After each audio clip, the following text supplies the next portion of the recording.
So, one frequent criticism that I hear is something like, I don't like your condescending tone, or you're very arrogant.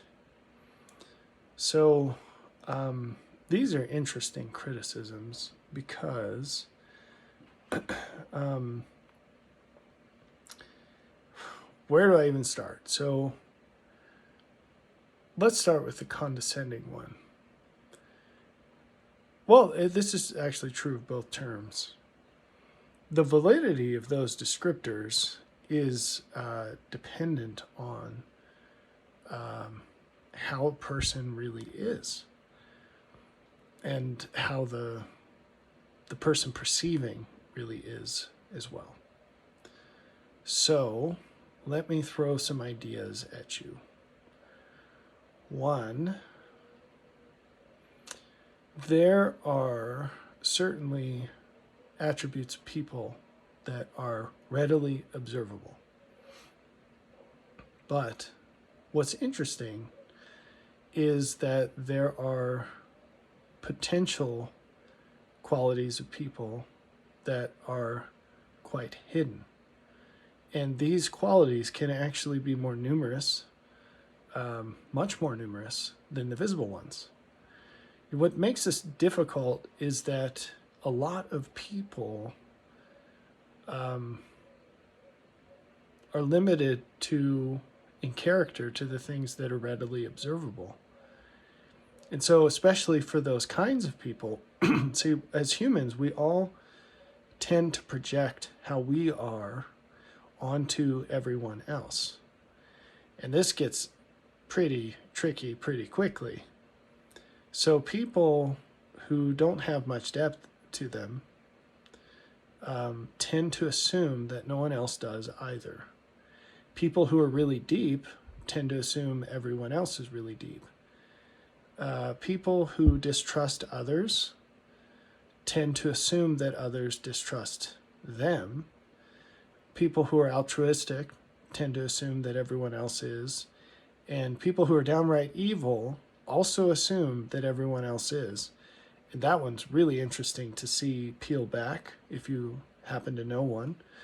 Well, if you have the misfortune of coming to know someone well who is, a dark triad type, for example.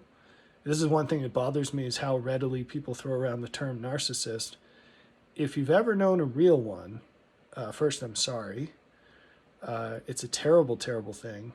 And you wouldn't treat that lightly. It's like people who crack jokes about the devil. I'm not saying there's not a time and a place, but it's a really serious topic. And if you've ever met him, you wouldn't be joking around about it, right? So anyway, I think it's really weird when people throw that around lightly. They just talk about, oh, you're a narcissist. Well, okay. Anyway, it's like someone who says that is much more likely to actually be a narcissist than anyone they're accusing. It's not always the case, but whatever. It's a very common situation. So, with this depth business, it turns out that a significant chunk of the population has a depth to them that you just wouldn't know when you first meet the person. And this can be for good or for evil. And unfortunately, the good ones are kind of rare, right? So it happens to be the case that most of the times when you get to know someone well, what's happening? You are disappointed, right?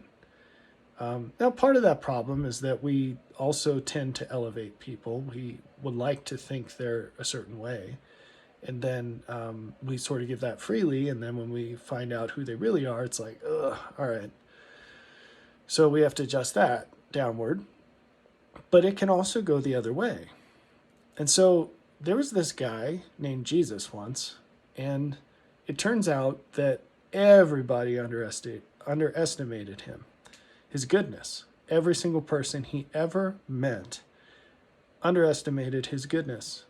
And in fact, one of the key reasons he came to earth as a man was to show people in terms they could understand to a greater degree than they previously understood just how good the Father is, because it exceeded their greatest expectation. And so by coming in the flesh, he could literally show them what that was like in a way that was tangible. So that's interesting. So Nephi had a vision where an angel asked him, "Do you know the condescension of God?" And then he was shown scene after scene of Jesus' life, which was a future prophecy at the time. This was a long time ago. And in those visions, there were repeated cycles of where Nephi was shown Jesus doing something good, and then the people responding with evil. And then he would do something even better, and the people responded with evil.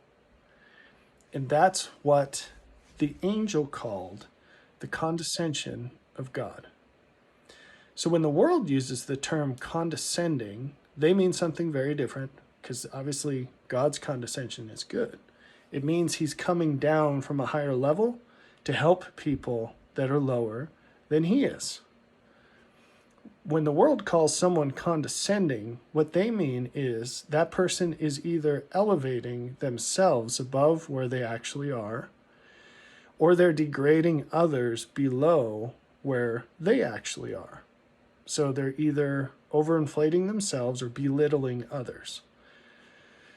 So that's really interesting, because in order to say that and have that judgment mean anything, you would have to accurately know both how that person actually is and how you actually are. Now, here's the interesting thing. There are certainly condescending people in the bad connotation in this world. There are a whole lot of them, in fact. Routinely, good people are underappreciated, and routinely, people have overinflated self-images, right? So therefore, condescension is a very common thing. Here's the interesting thing. If a real righteous person came along, like Jesus, okay? If Jesus came along, he would absolutely be called condescending. He would absolutely be called arrogant. There's no question. Many, many people today would call him those things. There's no question. Why? Because you can clearly see, back when he did come, just how many people, one, underappreciated how righteous he was. A whole lot of people thought he was the sinner's sinner, just the worst of the worst. And then some people thought he was just really misguided. Some people thought he was a teacher, and decent. Some people thought he was a wise man. Some people thought he was a prophet. Some people thought that he was the Messiah in the traditional Jewish sense of what that meant. All of those people vastly underappreciated who he really was. None of them had a clue of his actual holiness, because those who are less holy cannot see higher holiness accurately. It's impossible. They can be brought along a little bit, and that's it. Because you're limited in what you can see by how much you've become. That's just an inviolable principle. So they all underappreciated him. And you can look through his ministry and see very clearly that a lot of what he was doing was helping people see that they were not as holy as they thought they were, right? So you have case after case where both conditions were true, that people definitely saw him as less holy than he actually was, and he was making a case that they were less holy than they thought they were. So you can guarantee that people today would call Jesus condescending in the bad way if he were here today. And you could do the same analysis for arrogance. If someone were literally the holiest person to ever walk the earth, that's Jesus, nothing he could do would be arrogant, right? Because he'd literally be the holiest man ever. So anything he did talking about his own holiness would just be accurate. Now here's the interesting thing. Jesus said repeatedly that he came to demonstrate the Father. All right, no problems there. Any Christian's okay with that, right? Okay, but he also said that the job of his disciples was to become so much like him that just as those who get to know Jesus get to know the Father, because they're so similar, we are meant to become even as he is, so that when people get to know us, they actually get to know Jesus better because of so many similarities between us. That's the charge. That's a high bar. Okay? So, what I'm saying with all of this is, if there were a person on the earth today, sorry, we don't have to say if, someone on this planet, right here, right now, is more like Jesus than everyone else on this planet, because no two can be exactly alike. You could rank every single person in how much like God they are. Now, wherever you are on that scale, everyone above you is holier than you.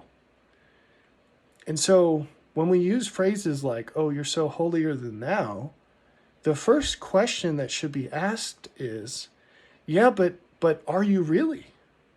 Are you really? So when we flippantly use words like arrogant or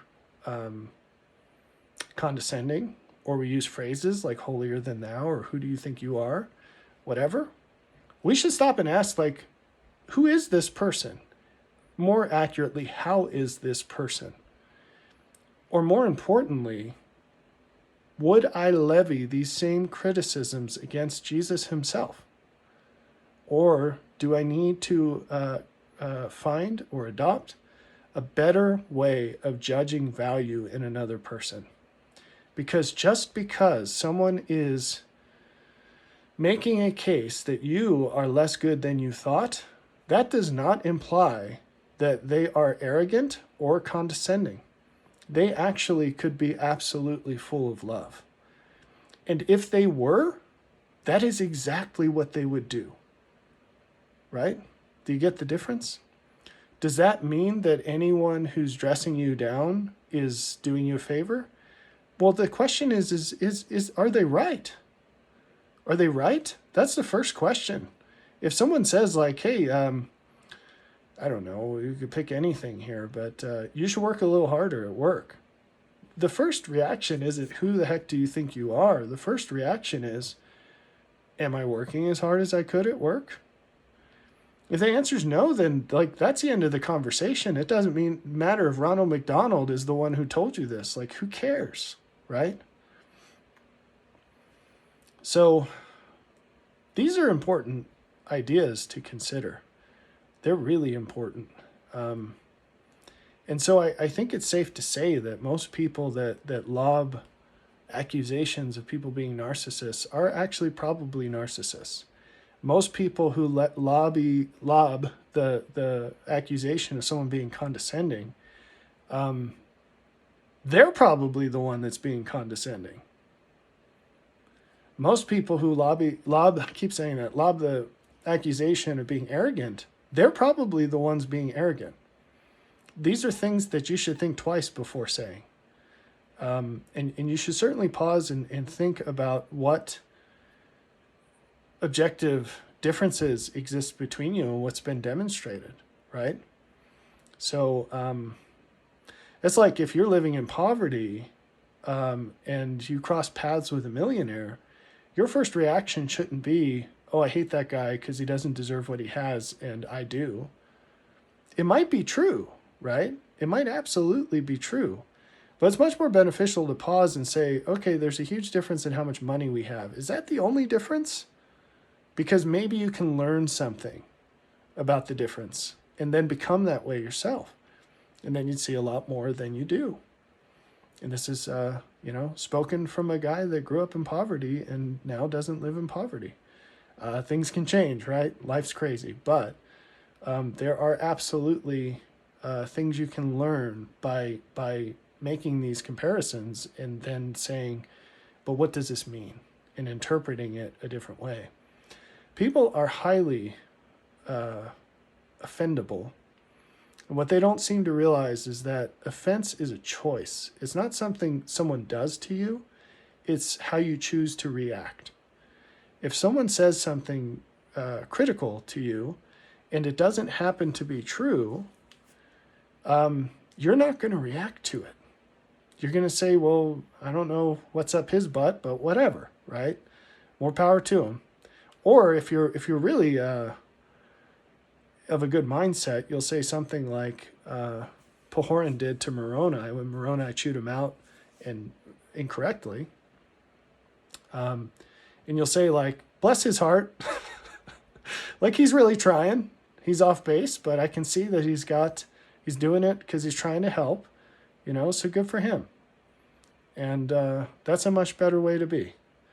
So, but if the criticism's true, then that's sort of the end of the story. And people that go on and on about being offended by someone's tone, I've heard, they've studied this, something like 80% of communication is nonverbal. But I think it's a sign of mental weakness to rely so strongly on channels of information that are the least capable of conveying truth. Someone's tone, that's the least important thing. Like someone's tone is not going to get you to change your life, right? Or if it does, the question is to what? Because it's what they're saying that has the information value. It's not how they say it. It's not in the words. It's not even in the tone. And this is, I think, a sign of the degradation of our culture, that we put so much emphasis on this and facial expressions and sound and whatever versus the hardcore content. People today won't even read a book. They can't be bothered. It's like, give me a TikTok. And that's not a good thing. That's not a good slope of change, a good gradient. It's the information that matters. It's not who says it or how it's said. It's what it is. So I don't, if I was walking down the street and I was crossing a bridge, there's a bridge here in town where there are always homeless people hanging out, and some homeless guy shouted out some stock pick. I'm not into that, but if it's a winning pick, it's a winning pick. It doesn't matter if it came from a homeless guy on a bridge. Now, maybe it's less likely that that's going to be correct, right? And maybe you're not going to put your life savings into that bet. But it's a sign